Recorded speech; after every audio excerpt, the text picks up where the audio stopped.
pretty good panel. Jess mentioned my 20 years experience in gaming, which is true. Most recently, I was at Scientific Games. I'm not at Scientific Games anymore. I actually manage my own little business consulting firm. But when I left Sci Games, the last thing I did there was the purchase of WMS, and learned a lot about social casino and social games, and had the opportunity to work with some of the biggest real money poker companies like 888 and Playtech. I'm going to let each of these gentlemen introduce themselves, and then we'll talk a little bit about real versus social poker. Want to start on the end there, Bill? I'm William Volk. I'm the Chief Creative Officer of PlayScreen. My background is actually video games. I've been in the video game industry for an incredibly long time. My first game that I ever published shipped on cassette tape. That's how long. But I've been at PlayScreen since PlayScreen was formed in 2010. We have a social poker game. But actually our main focus is a real money casino game in the UK called Casino Cash, which is currently sitting at number 3 in the casino category, which is very nice. So yeah, we've had the social poker game for over 2 years, so we know it well and can probably share some good stuff. Okay. Yeah, my name is Rob Gallo, president of Peak Gaming Group. It's an online consultancy. I started in the online gaming business in 1997, launched a company called Omni Casino, followed up by sunpoker.com in 2001, exited in 2010, and now I'm just consulting in the online gaming space. So I'm Jeremy Strauser. I started my career at EA Sports, was working on the Madden franchise for years and years, and then moved over to Zynga and worked on the closest thing to sports that they had, which was poker, and ran the Zynga poker product for about a year.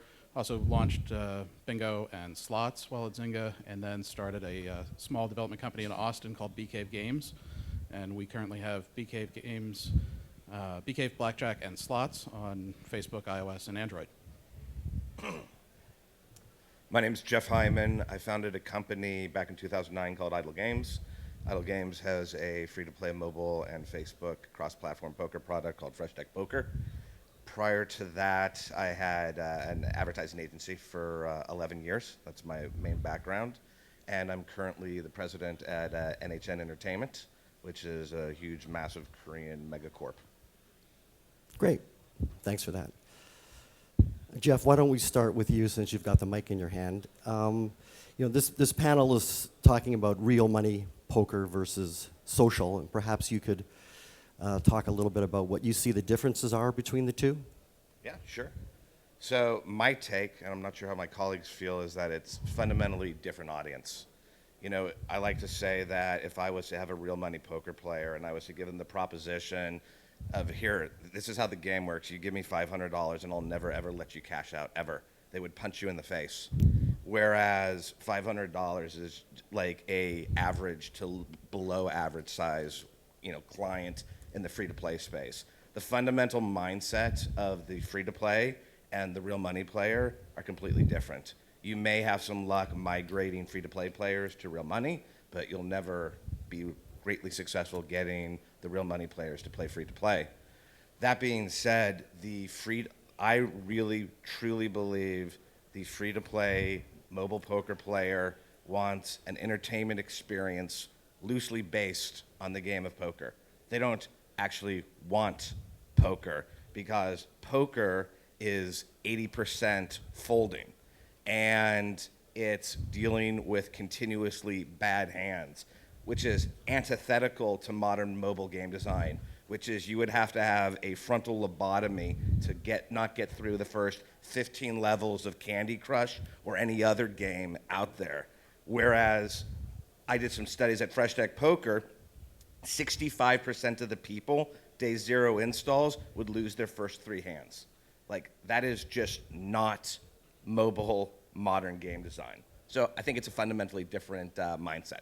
Jeremy?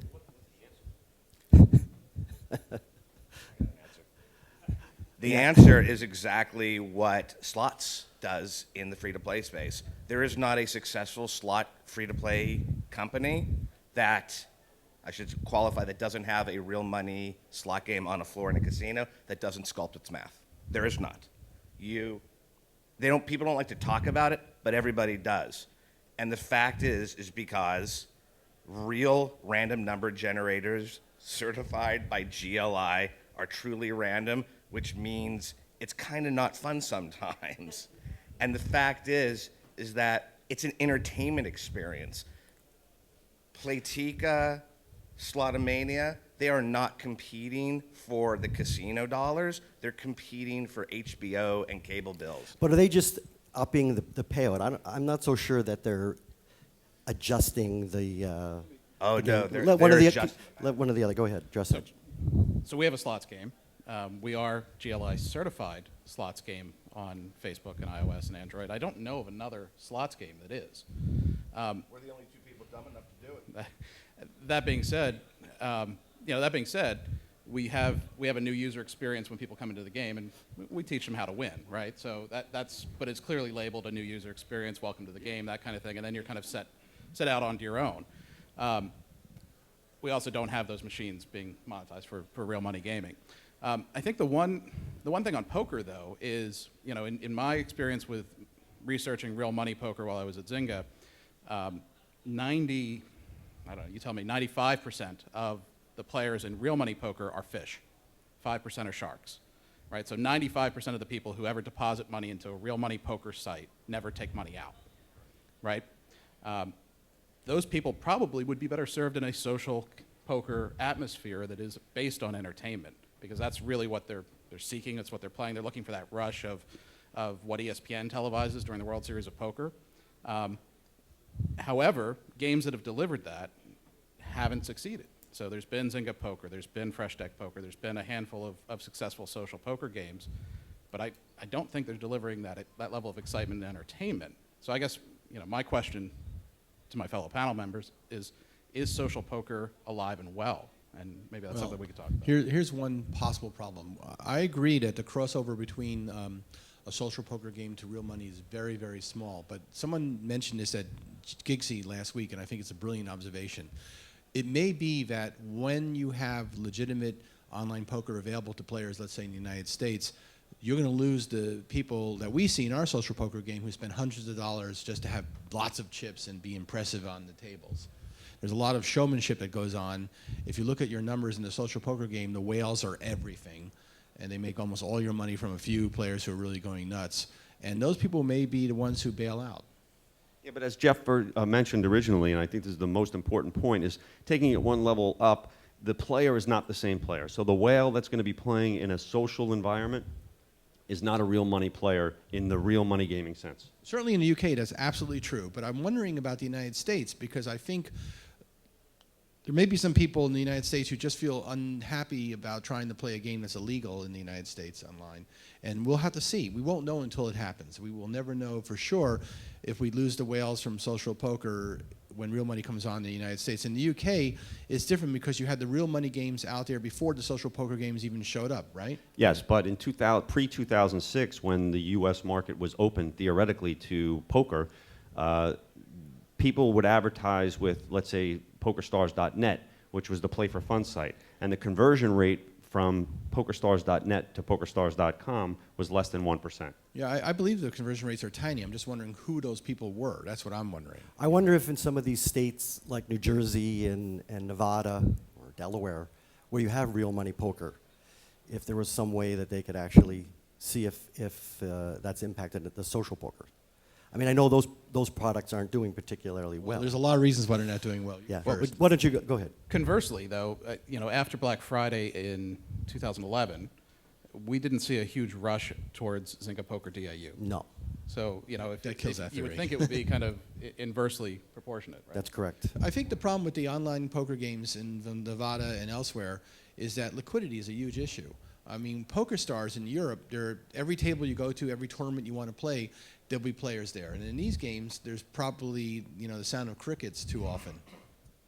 Yeah, that's a good point. I was going to add a point on player liquidity, which is the bane and the necessity for all successful poker games. The only way you monetize a player in poker free to play is when that player busts out. That is the only meaningful act of monetization. Everything else is de minimis, okay? So you need players to bust out. And the mindset of making your money from rake is completely foreign. Rake is a great tool that needs to be in every social poker game only to control the inflationary nature of the economy. Exactly. And we started out by advertising our rake, and then we took it away and increased it, and nobody cared. Nobody even noticed, right? The fact is that really when you get down to it, the only way that you can have this is to have enough liquidity at a high enough table stakes. And that is the biggest challenge, because once your whales get to have bigger and bigger have bigger and bigger wallets, they can't find the liquidity at the table stakes size that they want. And just like in the real world, the peanuts effect works, meaning playing imaginary $1-2 tables is not as fun as playing 5-10 imaginary tables, which is not as fun as playing 1,000, 10,000, et cetera, et cetera, et cetera. The peanut effects, it completely works in real money casinos, is completely successful and in play in free-to-play poker. That being said, liquidity is a huge problem for, tantamount to destruction in real money, but also equally problematic in social. So that Yeah. our friend here has a solution here to that problem, which is, it's a bad word in real. Look, we're creating slot games in NHN, and to the great slot designers that we have, that all are brilliant, that came from WMS. We had this exercise where I said, write the top 10 things you're not allowed to do because of regulation and legislation, and then I said, start there. Seriously. Yeah, it's true, because real money slots is a real pain in the neck. To make it exciting to the players, you've got to make sure you've got a reasonable return to the better, in some cases like over 90%, but it's got to be something where players feel they're winning, or else they're never going to come back. Who did a successful job at that is Game Account Network with Foxwoods Interactive from the real money gaming side, and not to get on a tangent, but real money gaming in comparison to so using a real RNG in a social gaming environment. The only way it really works is if the player has an opportunity to gain some sort of rewards, not based on winning or losing, but on activity. You could base it on purchase, kind of like a frequent flyer miles. Like Mike Vegas, exactly. Vegas, yep. So they're doing that, but they're using real random number generators for Game Account Network because they're an operator in the European market. So if we can assume then that the panel agrees that moving social players to real money poker and vice versa is probably not something that's ever really going to happen. Let's talk a little bit about what it takes to get either a real money poker player or a real money social poker player in, sort of the cost. What's happened, in the last little while? Why don't we start on the end with you? I don't know how you take on the big names in real money poker, particularly if you're in a situation where you're limited in liquidity, how many players you have, because you're limited to a very small geographic area. I think New Jersey will eventually have to realize that if they want poker to succeed in New Jersey, they're going to have to allow the real money people to open the game. To bring people in from other localities. Pool to play of liquidity of other states. They have to pool liquidity. I'm wondering with the PokerStars acquisition whether that's going to happen in Nevada as well. If they're going to be blessed. In Well, I Nevada. think there already is discussions with Nevada and Delaware as far and as New Jersey. Here's the truth. Poker as a real money game is harder than slots or bingo because your rake is so much smaller and you need the liquidity. It's a real, how do you get there from here type problem. You have to hit the ground running with a lot of players if you're a new entry in. Social is not much better because if you don't have liquidity in social poker, no one's going to enjoy it. Now, people have tried throwing bots on the table, but people quickly catch on. So, Rob? Yeah, well, when the first question you asked was the cost per acquisition for a new customer. In the real money gaming space, I could tell you that from back in the day, it used to be as low as $20. And then when the competition gets as difficult as it is with the PokerStars and the Full Tilts and the Party Games of the world, that drive the numbers up to upwards of $150, $200, in some cases $350 cost per acquisition for one client, depending on where it's coming from in the marketplace. But that makes it very difficult for the smaller operators to succeed. And then again, it becomes a liquidity issue where people are not going to play if there's no one else there to play with. So I think the online guys in the States here are already exploring the interstate compacts, which is interesting given the Wire Act, but we'll see how that plays. But when you look at liquidity in social, the real money players actually have an advantage there in their free-to-play sites, right? So, PokerStars to me is kind of the sleeping giant in social poker as well. So they are by far the #1 real money poker provider in the rest of the world. For various reasons, they're not operating in New Jersey yet, but they might now with the Amaya with the acquisition. Amaya acquisition there. But they've got 30,000 concurrent free-to-play players in their game, which is they don't monetize them currently. They don't. Not that I'm. Not in a social gaming method, right? They do sell them extra chips in the free-to-play, but They could. That's right. Yeah, well, So I mean, look, when we look at poker, and look, I love poker. I like playing poker. I like working on poker. I would love to run a poker game. It is a scary proposition in social because of liquidity. So if there's not a social poker network to plug into, or if there's kind of the equivalent of social poker compacts to kind of sign with other developers, which is an interesting idea. I don't know that the independent small developer can just launch poker and be successful, right? You need to bring a customer base in with you. So, that was the advantage of being at Zynga. That was, obviously PokerStars would hold an advantage, bwin would hold an advantage. All of these big companies would hold an advantage in liquidity. And I mean, you built Fresh Deck. I have to imagine building liquidity was expensive and challenging. no, you go first. So here's the thing, why doesn't PokerStars Mobile, why isn't that the juggernaut on the on the grossing charts, right? Why isn't Helmuth's poker site? Why isn't Phil Ivy's poker? I know why Phil's isn't. Well, you could say they're crap, they're junk. The World Series of Poker brand languished from Playdom that bumped around 100 different times, not 100, but like 3 different times. The only reason that World Series of Poker brand is a powerful brand for when the World Series of Poker is running, but the reason why it didn't succeed is because, once again, the central thesis is not the same player, right? The only reason it's successful right now is that it's got the juggernaut of Playtica behind it.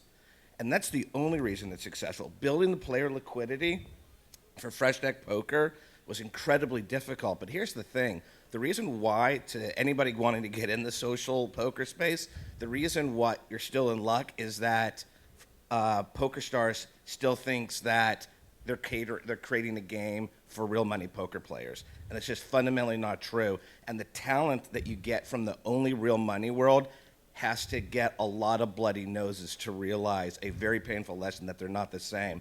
We had this first thing is retention was 8% on day one at Fresh Deck Poker when we started. And my real money guy was like, no, you don't understand. It's because of player liquidity. I'm like, okay, what's the right amount of player liquidity? 3,000 concurrent users at a peak and a trough. Okay, once we got to 3,000 users, peak and trough concurrently, retention was 10%. And it wasn't till we surrounded it with all of the evil bullshit that makes social games work that it actually shot up to 45% day one. The fact is that if you create a functional, free-to-play mobile poker game, you will make, and do it right, you will make a 20-cent net ARPDAU. Now, doing the math backwards and fitting your ELTV on everything, it's hard to buy users at scale at $3, $4 CPIs when you're hitting 20-cent ARPDAUs. Yeah, I would say that the real sensibility thing for people who want to get into poker, and we built a social poker game because we had a very good license. I'm not going to go into the sad story, but Black Friday sort of ended that. So we promoted it, we spent money on it, and exactly the same sort of thing he talks about, very expensive and all that. Where it makes sense is if you have a game that has the right demographic for social poker. There's a couple companies that have games that are very popular where the demographic is exactly the social poker game demographic. For them, having a branded social poker game could make sense because they could cross-promote it and not have to deal with the advertising costs that everyone else has to deal with. And we know who these people are. And so for them, that makes sense, which is one of the reasons I'm at the show, is to try to convince those people to do that. Yes. What is that demographic when you say they male? Well, in this case, it's male, younger male, sort of aggressive type players, who play that type of mid-core type games. I don't want to mention the name of the company, but we actually had a very long discussion with a company about a year or two ago that was seriously considering just buying us for the poker. And their attitude was, we've looked at our demographic and we've asked them, tried to determine whatever games they're playing, and they're playing Zynga poker. Mm-hmm. How much Or what are the opportunities to drive players from, let's say, real money poker or even social poker into bricks and mortar? You know, the My Vegas My product. Vegas succeeds because of what they pulled off. Everyone thought it was illegal, but it isn't. They got away with it, so congrats to them. Just so everyone knows, what My Vegas does, it's a social poker game, free-to-play game, but as you play it, you actually earn real rewards like free dinners and stuff like that. And the way they did that without violating the consideration chance and reward thing is they basically don't tie it to winning or losing, just tie it to playing. Right. Yeah. And do you think that there's applications for other sort of opportunities to do that? My Vegas is people are reluctant to do it. They're scared. I actually bring up the My Vegas model, and a lot of people are worried that if they do that, they're going to get into trouble. But it worked. But look at the brands, the casinos that are behind that. I mean, Well, those are real brands. It's shocking that that Caesars hasn't integrated it for their, what is it, total rewards program. Yeah. I mean, it's completely shocking to me, because MGM, I mean, they obviously had the lawyers to do the analysis on the risk. And they've said publicly that it helps the brick and mortar business. They've made it clear at events like Gigsy that it helps the public, the brick and mortar business tremendously. So are there opportunities to work with, there are regional casinos all over the country now. Well, it's interesting because I've approached a lot of Indian casinos about doing social games branded to them. Once again, you get into a liquidity issue if it's only them, right? Right. And the second thing is, once again, very conservative people. The one thing they don't want is a call from the state attorney. Yeah, Yeah. that's true. One thing is that if you go into any of the MGM properties, you'll see, I mean, everywhere they're pushing My Vegas, which is interesting. It's not necessarily, yes, they're driving. I mean, I know Monty Weil, who's the founder, and he's a great, great guy. And the redemption rates of these things are like couponing. It's the principle that it exists, that's the value, but in reality, it's like a coupon level redemption. The fact is I went to a conference in Vegas, and I was washing my hands at the MGM, and there's actually like a little video advertising unit above the sink, and it was pushing, go to My Vegas. Coincidentally, I was in the couponing business. I was the chief technical officer of Save.com in '99. Don't ask why. And it's built on breakage. They want you not to redeem the coupons. That's even better. Collecting a coupon and not redeeming it and getting that brand in your mind, that's awesome. I'm sorry, But the redemption value beyond that from Scott Bowlers was on a panel that I moderated, and he said that it's not only when they do redeem, they redeem and spend more at the property than they normally would have, which I think was a big plus. He wouldn't go into the numbers and elaborate, but he said they're very happy with the types of returns MGM is getting as a result of it. Getting back to your question there, the regional casinos, though, just don't play at the same scale, right? So there is something kind of romantic about My Vegas and going to Las Vegas. I know they've added some of their Mississippi properties, and MGM has the benefit of having, I don't know, how many properties do they own? 20, 30 different properties or something like that. So they're truly a national brand. Right. But if you were to deal with a smaller regional casino, your reach is going to be limited, and in social games that doesn't play, right? You need broad reach, not limited reach. So there was two Indian groups, the Cheyenne and the Arapaho in Oklahoma.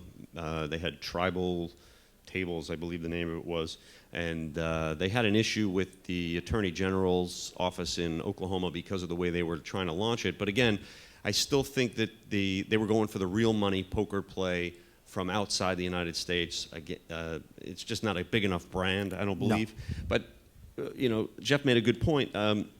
When you look at a social poker environment, or it might have been yourself, Jeremy, but there's to network a social poker environment that could, because I don't think there is one. I mean, if you look at iPoker in the poker world, in the real money gaming space, I was a licensee of theirs, and we were able to share liquidity. So someone could be sitting at a table that said Sun Poker next to someone that said William Hill, and they couldn't tell the difference. Right. Doesn't Williams Interactive have a social poker? Williams Interactive showed at Gigsy a social poker, social casino stuff for casinos white labeled. Right. With shared liquidity. They don't have poker; it's slots. It's slots. They don't have poker yet. Okay, Right. yeah. And They say they're going to do it, but to do shared liquidity on social, I think both Apple and Facebook have prohibitions against shared economy and shared chips going across games. So that might be a little bit of a barrier there. So in Zynga Poker, your chips don't live between your Facebook version and your iPhone. No, they do. Within your own ecosystem, they live. But at a previous employer, we looked at having a separate casino game from a separate poker game, and having the chips jump from game to game, from title to title, Oh, separate titles. was an issue for the publishers who control a lot of how successful you can be. But Rob, your point, the iPoker network, the real money thing that Playtech powers, they pool liquidity, so they have players where they could do it in different countries and different places. Yes. So you could be two different. In Italy, for example, they have 4 operators all sitting on the same back end, but Right. you come in through, Cecil, or you come in through their own network, then you don't know who you're playing. But at least to your point, it's all about the liquidity. That's the only way they can get that kind of liquidity. Correct. And the issue before, we mentioned Dover Downs in Delaware is a client of mine, and they did do a deal with Nevada to share liquidity, but the problem with that is that's only going to be for 888 itself, let's say, That's because correct. that's who they're using. The So, data center is there. it doesn't really help Ultimate Gaming in Nevada to share, because they won't be able to share liquidity outside of their own personal network, even if it's in other states. Right. Jeremy, you mentioned the Wire Act. What makes you think that's a problem? Well, look, I think ultimately the Wire Act defines the clarifying memo that was sent out in 2012, right, late 2012, was that it was legal for intra-state gaming within with the state boundaries of any given state. Now that you have commerce transacting across state lines, so Delaware to Nevada, there is a technical violation of that. Now, But that ruling also No. defined it as the problem was with sports betting, that the Wire Well, no, Act was created for sports betting. But and because the lottery industry has been transacts gaming across Correct. state lines Sure, for sure they do. Let me 2 clarify, decades. because I've paid enough lawyers in my lifetime to know the answer to this question. Jurisdictions that are legally allowed to have gambling and other jurisdictions can transact amongst themselves without violating the Wire Act. That's So the correct. Wire Act controls interstate gaming commerce for states that do not have gaming regulations on the books. So state by state is the only way any gaming regulation is ever going to happen, no matter what. So even if there was a federal a federal legislation that said we can have poker throughout the state, Utah has already opted out. Right. They opted out. So it is only a state-by-state basis. So like you mentioned, lotteries have been doing this for years, where they have shared jackpots. Because if it's legal in one jurisdiction and legal in another, the federal government doesn't get involved. Horse racing, same thing. Correct. Yeah. So if you have 2 states that are okay with it, they can transact. Yeah, true. So I've seen that opinion from attorneys. I've seen the counter opinion. I'm not an attorney. I'm not going to tell you which one's right, and I don't have any stake in the game. I think ultimately the DOJ has bigger fish to fry than worrying about this. It's kind of like what's going on in Colorado or Washington, technically in violation of federal law, but they're looking the other way right now. I think they got bigger fish to fry than gaming. Yeah, I'm curious what people think of like B-Spot, where they're trying to use pari-mutuel betting as a means for doing electronic casino games, real money in the U.S., nationwide. Anyone know anything about this? I know a lot about it. I came from the racing industry. I actually think it's, in my opinion, a waste of time. I think. Okay, good. And one of the reasons is, and I wanted to talk to you to sort of talk about how to get people into your network. The problem with that is you have to register in it like it's an ADW, like you're joining a horse racing network. So it's very cumbersome in terms of all the information. They're not going to get anybody to give their social security number and all that stuff to play for fun. Yeah, one of the things in New Jersey that's hurting online gambling is the funnel is insane, I understand. They're having compared to real the UK problems. compared to the UK. Yeah, I had my Absolutely. credit card declined in New Jersey. I was in the state of New Jersey legally, had a legal experience going on. I had my computer and my cell phone, which were required to register, which is a barrier in itself. Correct. And then ultimately my credit card kicked it out, which initially was 3/4 of the credit card payments were getting kicked out in New Initially. Jersey. I think they've got it down to 40% getting kicked out, but 40% is still pretty awful. Yeah, I mean, it's amazing to me they have the numbers they have given all those problems. And what's amazing about New Jersey is that the casinos, you pretty much, if you want to launch, so we're technically approved in New Jersey as far as the technology goes, but to launch we have to do a deal with a casino, right? That's correct. Land-based casino. They're asking for money that makes absolutely no sense based on the hype. Now that the numbers are out there and they're declining, you'd expect for there to be some realism in that, and it hasn't shown up yet. Not yet, but 3 of the casinos just went bankrupt, so the number's going to end up being a lot smaller. And I think the big difference will be, and one of the questions I asked the panel is, the Amaya acquisition of PokerStars, could could change all that. I mean, those guys have an enormous amount of money. You know, what, if any, comments, whether it's for PokerStars social... is the 800-pound gorilla in online poker. They're going to just continue doing that, and that's going to be very interesting. What can I say? If I was in real money poker, I would fear PokerStars coming into my market. I mean, they've shown a propensity for coming into markets and winning the market. Yeah. Yeah, they'll outspend anyone else that's in the market now, currently with Borgata as ranked #1. That won't last. But, I think the shame of it really is that because and I don't want to get on a big tangent, but the way the deal was really structured kind of doesn't negate the fact that they took wagers from U.S. players after 2006 when UEGA was passed. Yeah. So, for those operators like Party who pulled out of the U.S. market, Yeah, paid their violation, Playtech, they all did. and now these guys can come in and be clean. It just doesn't seem Well, right. California draft bills still have bad actors clause in that. The California gaming groups are not willing to roll over and let that happen. So New what's- Jersey and Vegas don't, What's tainted there? Is it the brand, the technology? Is it or the owners. Well, the owners have changed, right? So Well- the owners are different now. So I guess, from a competitive standpoint, clearly you would want to keep somebody like PokerStars out. But like from a realistic standpoint, is there any reason why they shouldn't be allowed to come in and operate?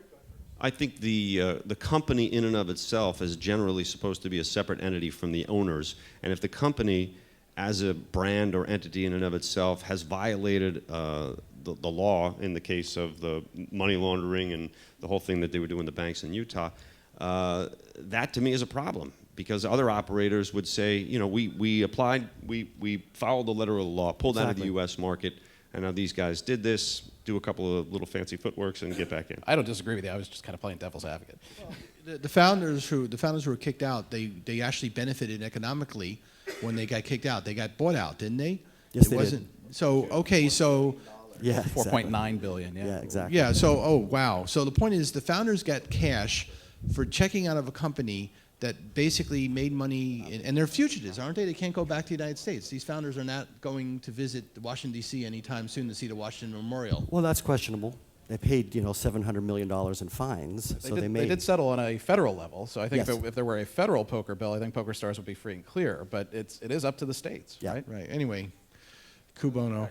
Yeah, let's be honest. Well, what about some advice to people in the audience who are thinking about sort of getting into either real money or social poker? Any sort of tips, things that you've learned? You go first. Regulation-wise, there's no question social is the way to go. As Jeff alluded to earlier, you have the ability to, I don't want to say manipulate the games, but if you think of it in a... You can say it. If you think of it in a social gaming environment where you're not adhering to GLI certifications and random number generators and regulators, state regulators, then I think it's definitely the way to go. It's the easiest barrier to entry.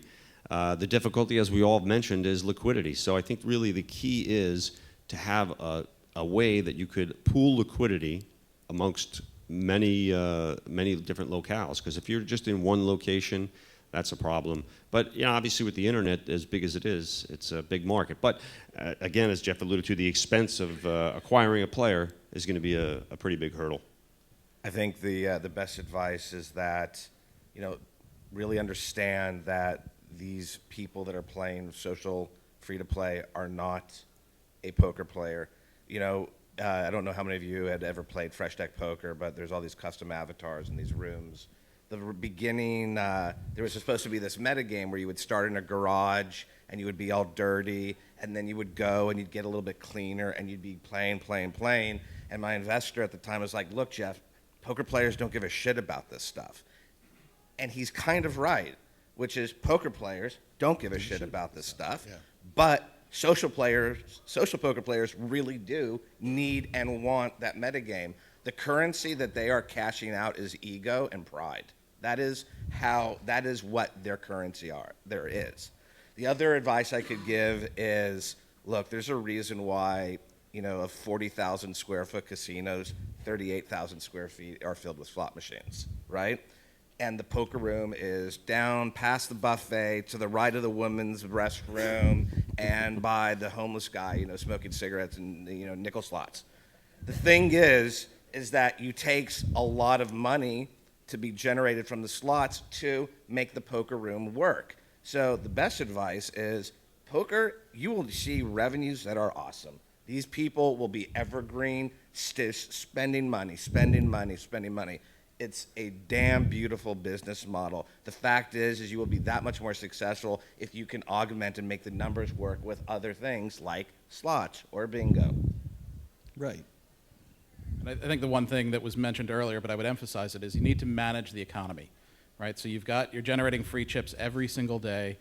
At Zynga Poker, we had trillions, literally trillions of chips that were in the economy any given day, and it grew by a large factor every day.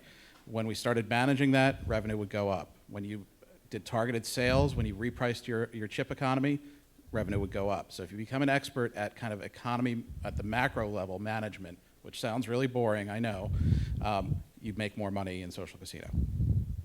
I think in the social casino space, if you were starting new, obviously I think your comments on the fact that it's not the traditional poker player is important, and ego is important. If you Apple, iTunes, App Store search limousine, play screen poker comes up because limousine is a popular in-app item.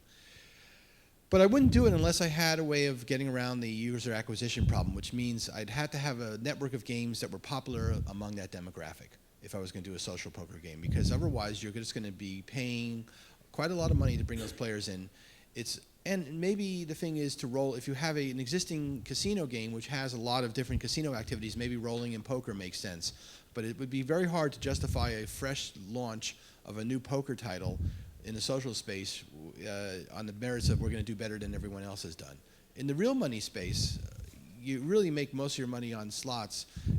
But people, like for example, spend quite a bit of time in bingo, even though it makes you very little money. You need it for retention. So if you're doing real money gaming in Europe where it's doable, and you get to a point where you have a lot of players, you might roll in real money poker if you have enough liquidity, just to basically provide people with something to do. But once again, the demographic issue is there because people who play slots aren't necessarily poker players in terms of demographic and psychographics. They simply aren't. That's true. The number one crossover that we found in poker for any other activity was sports betting. So sports books, again, I'm speaking from the real money gaming space, but my guess is that in the social gaming space, it would probably be pretty similar. That sports bettors will come over and play poker and vice versa, as compared to slots players playing poker or blackjack players even playing poker. Although we had a lot of side games inside the games of poker that you could be playing, because as Jeff mentioned, you're going to fold 80% of the time in a real poker environment, so you'd have little side games that would also generate revenue. And so you want to think of the full gamut, but and no one even mentioned social sports betting. Yeah. Before you go there, because I think we've run out of time, but I think it's next year we'll talk about social sports betting. Yep. But I want to thank the panel because did a great job. Appreciate all your help, and thank you.